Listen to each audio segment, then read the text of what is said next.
Yabuya inkosi yezithaka yafuna ingxelo kuzo. Seza esosanisa sinikwe ekumawa amahlanu siphethe kwanamanye amahlanu. Sathi, Nkosi, undidilise imali ekumawa amahlanu erandi. Nansi ke enye mhlekazi ekumawaka amahlanu endithela izuza. Yaza yathi kuso inkosi yaso, ngasho ngesitaka sam esilungileyo, esithembekileyo, ubuthembekile kwizinto ezimbalwa, ndiyakuphathisa izinto ezininzi. Ngena uthwalite kunye nenkosi yakho. Seza neso sitaka sasinikwe ekumawaka amabini. Sathi, Nkosi, ubundigcinise imali ekumawaka amabini erandi. Nansi ke mhlekazi enye ekumawaka amabini endithenga izuza. Yaza yathi inkosi yaso, ngasho ke isitaka sam esilungileyo, esithembekileyo, ubuthembekile kwizinto ezimbalwa, ndiyakuphathisa izinto ezininzi. Ngena uthwayite kunye nenkosi yakho. Seza ke neso sitaka sasinikwe iwaka elinye. Sathi, Nkosi, bendikwazi wena ukuba ungumuntu ongqongqo, ovuna ongakuhlawulelanga, ongakuhlawulelanga, uqokelele ongakulimanga. Verse 24. Seza ke neso sitaka sasinikwe iwaka elinye. Sathi, Nkosi, bendikwazi wena ukuba ungumuntu ongqongqo, ovuna ongakuhlawulelanga, uqokelele ongakulimanga. Siyamvakela abantu bathathu bangcwele. Oqala unikwe 5,000, wenza 5,000, noma singathi amathalente amahlanu, isho njalo kwesinye isiXhosa, amen. IsiXhosa esidala ithi amathalente amathathu. Lo wasebenikwa ithalente enye. Kodwa ithi iBhayibheli abantu babenikwe ngokwamandla abo. Ngoba unikwa ngokwamandla akho. Yonke into uThixo akunike yona ukunika ngokwamandla akho. That is why kubalekile one, akufanelanga ubheke into enikwe omnye umuntu, kodwa bheka lo inikeziwe. Amen. Hallelujah. uThixo unento akunikeze yona ekufanele uyibheke. Wabuza qala sesabanye abantu uzoba na ingxaki. One, uzoba nomona. Uzaba nesono somona. Inhliziyo ijijele. Ibe buhlungu. Ngoba ilihlo lakho libheke kwamakhelwane. Awinanga le onikwe uThixo. Uyinika wena ithi iBhayibheli banikwa amathalente ngokwamandla abo.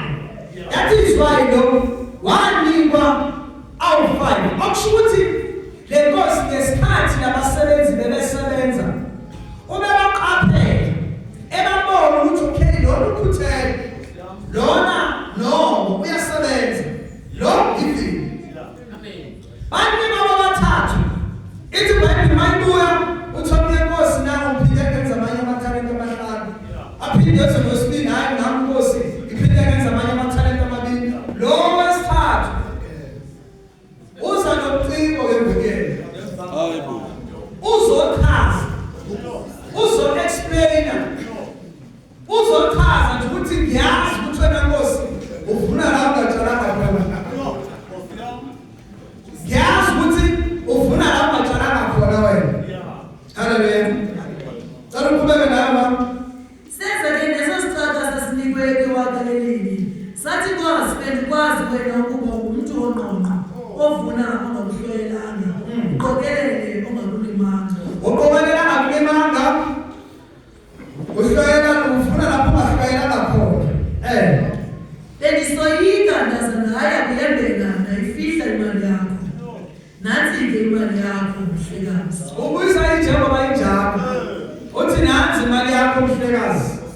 Engazi ukuthi umuntu oqongo, bekwazi ukuthi umuntu okhohlakele, ufuna la ungatshalanga khona, ngeke ayigcina nje imali yakho bayibeka kahle, nansi imali yakho mhlekazi. Lo wayekade eyivila kwayena.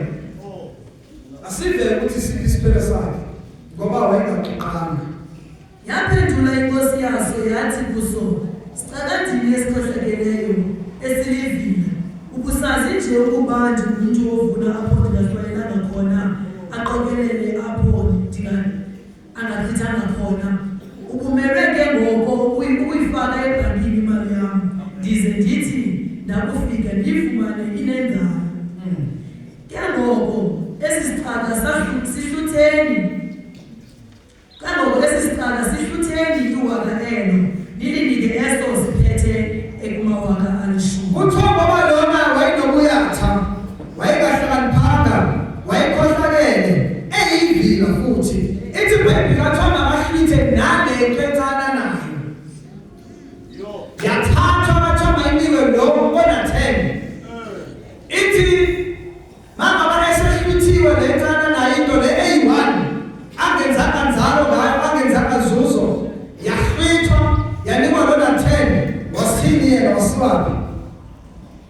Ke ngoko esi sicaka sihlutheni iwaka elo nilinike eso siphethe ekumawaka alishumi. Wonke umuntu onolutho uya kunikwa abe nezinto ngakumbi, kodwa lowo ongenanto uya kuhluthwa naloo nto anayo. Wonke umuntu ongenanto uyawuhluthwa naleyo nto anayo. Wonke umuntu owenze into uyawengezelwa. Hallelujah. That is why yonke into onayo noma mayenzile noma mayisebenzile noma igitanyana encane. Hallelujah. Ngoba uma sithi ngathi kufanele le nto uthi akunikeze uyisebenzise. Hallelujah. Wando uwesaba uThixo nako lokho ukuthi ukwazi into akunikeze yona ukuyisebenzisa.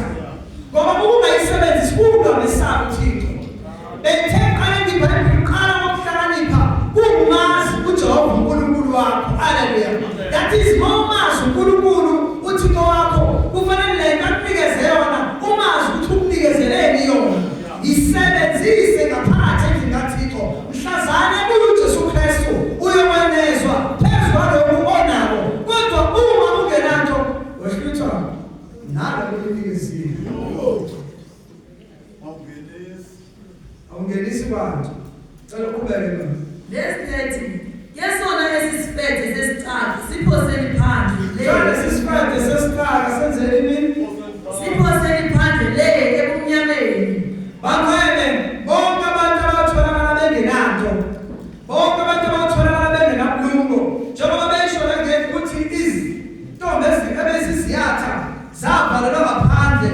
Umkhonzo besiyatha ulahlela ngaphandle kumnyameni. Ithi iBhayibheli khona lapho kuyoba khona ukukhala nokugedla kwamazinyo. Bonke abantu abayizidenga bangahlakaniphanga bayophoswa esikhongweni. Bephoselwa nje ungahlakaniphi. Ngoba uNkulunkulu akamsali nomuntu ongahlakaniphanga. Hallelujah. Ukuqonda kuvela kuThixo. Ukuqonda kwakhethwa uThixo. Uthi kunabantu abaphila ukuqonda, abaphila ukwazi. If uyafunda kuncwadi kaEzekiel chapter 28 kunamakhosi I think awuthula pha. Ayinikwa uThixo ukuqonda nokwazi. Ithi iBhayibheli wayekela amakhosi uthi uThixo wawuhlakaniphile. Wawumuhle ufana nekerubi. Uthi wawufana ne-Eden. Uhlakaniphile. Yiphohlakani khona phezu kwamatshe angatshisiweyo.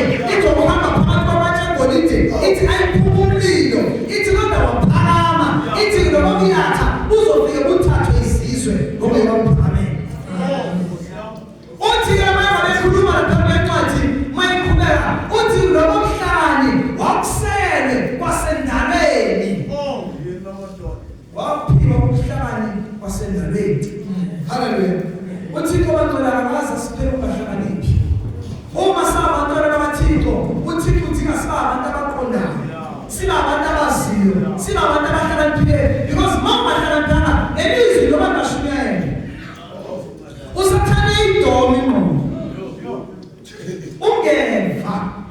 Kube bathiwa ungeva awuzenzi is because kunani yanto ebopheni yakho ukuthi nje musuku abantu. Hallelujah. So ingqondo bangcwele usathane ulwela ukuyibusa ngandlela zonke. Njengoba kukhona ama-TV namafoni yonke into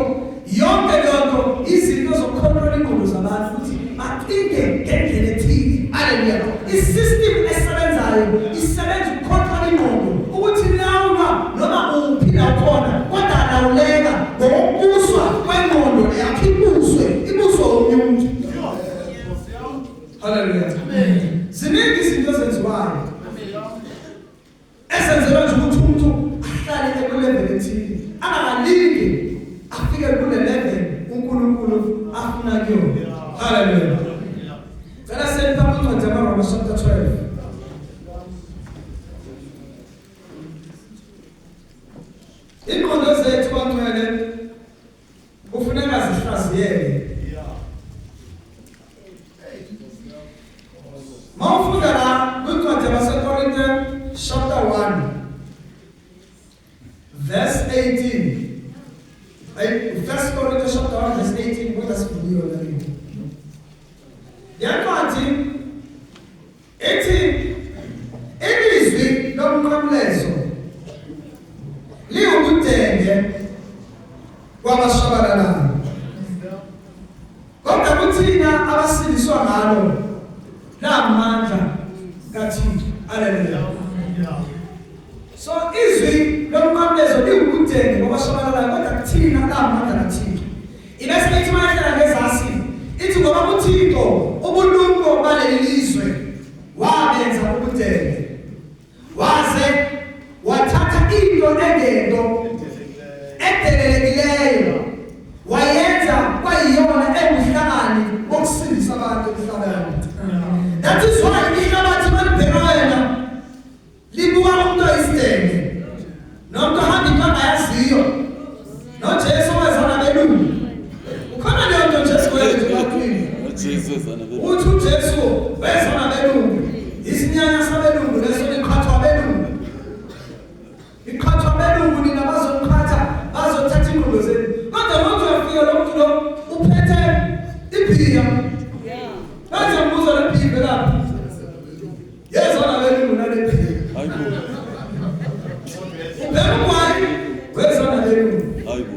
Ugqoka impahla yezona belungu. Uya esikolweni safika nabelungu. Uphethe ifoni yezona belungu. Kodwa uthi wena ndo ngoba ufundi iBhayibheli yezona belungu. Hayibo Jesu. Hallelujah. So, uvela ukuthi ngempela uThixo ikala sifundele baba. Amaroma chapter 12 verse 1. Chapter 12. No, sorry, that's chapter 13 verse 11. Amaroma chapter 13 1:3. So, Romans chapter 1:3 verse 11. verse 11. Ithi ntombazana ukuthanda ukuthobela ngokupheleleyo umthetho. Amen. Verse 11. Masenje njalo ke sisazi nje ukuba eli selilixesha lokuba sivuke ebuthongweni. Kaloku usindiso lukufuphi kuthi ngoku kunasekuqaleni kwethu ukhona. Uthi abantwana masenze njalo sisazi ukuba sekuyixesha lokuba sivuke ebuthongweni. Kaloku insindiso seyikufuphi nathi kunalela xesha sasiqale ngalo ukukhona. Bakwele sekuyisikhathi sokuthi sivuke ebuthongweni sonke. Sekuyisikhathi sokuthi ingqondo zethu sonke zihlaziyeke. Ingqondo zethu sonke kufanele zenziwe ntsha. Ingqondo zethu sonke kufanele zicinge njengabantu abasindisiwe. Ingqondo zethu sonke kufanele zishiye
Verse 12.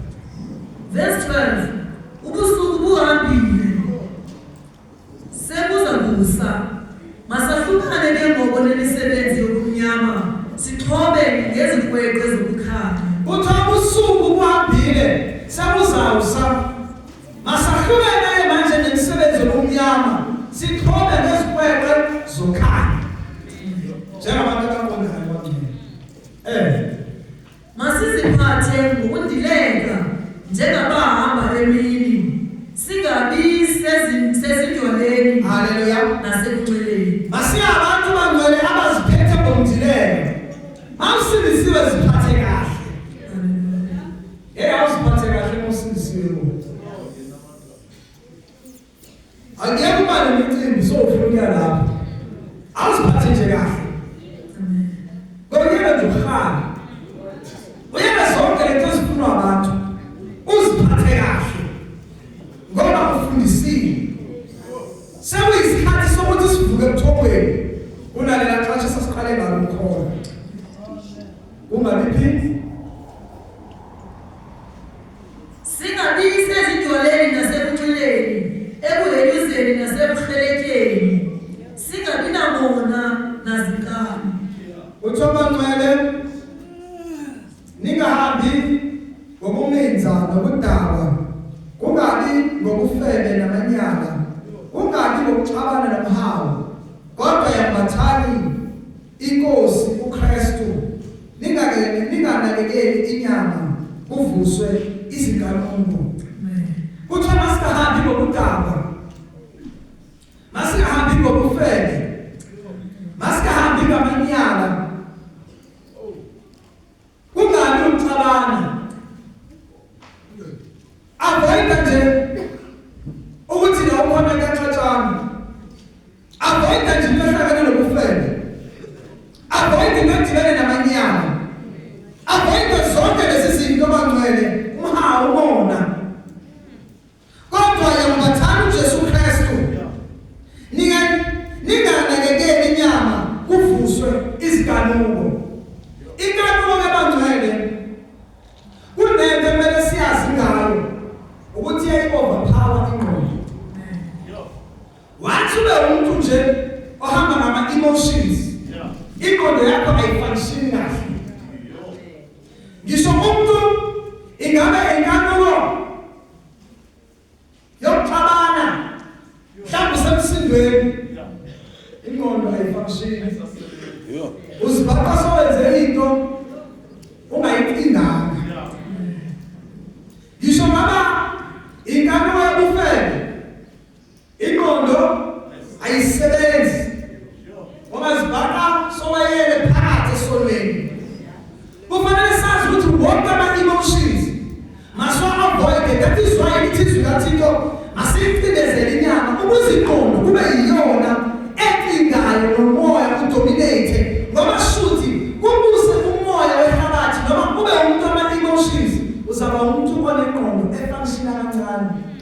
Kuthiwe ungaqhakazi, lo muntu uneqhakazi. Ubone senzile into. Hallelujah. Ube suzisole ekugcineni. Hallelujah. UThixo bangcwele uthanda ukuthi sihlakaniphe, uthanda ukuthi siqonde egameni kaJesu Kristu.